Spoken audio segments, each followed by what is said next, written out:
মোদি চার দোকানদার ছিল, এটা মিথ্যা কথা? হ্যাঁ, কোথায় চায়ের দোকানদার আর কোথায় নোবেল বিজয়ী? দুইজনের ব্রেন কিয়ামত পর্যন্ত এক হবে? ওদের ব্রেন শুধু মিথ্যা কথা বলা, কারণ গরুর মদ খায় তো। হ্যাঁ, সত্য যেটা সেটা বলছি, ওরা গরুর মদ খায় না, এই জন্য ওদের ব্রেনের ভেতরে শুধু মিথ্যা কথা। আন্তর্জাতিক রিপোর্ট বের হচ্ছে, পৃথিবীতে 257টা দেশ, সবচাইতে বেশি মিথ্যা তথ্য ছড়ায় ভারত।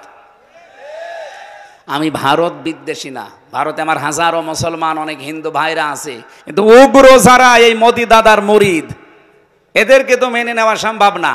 এই মানুষগুলো নাকি মাটির নিচে, এরা এখন মন্দির খোঁজে, তাও যেখানে সেখানে না, যেখানে মসজিদ সেই জায়গায় নাকি 500 বছর আগে মন্দির ছিল। পিটিয়ে সোজা করা দরকার শয়তানগুলোকে। পৃথিবীর মানুষেরা মাটির নিচে পায় তেল, গ্যাস, সোনা, রূপা, আর শয়তানরা শুধু মন্দির পায়।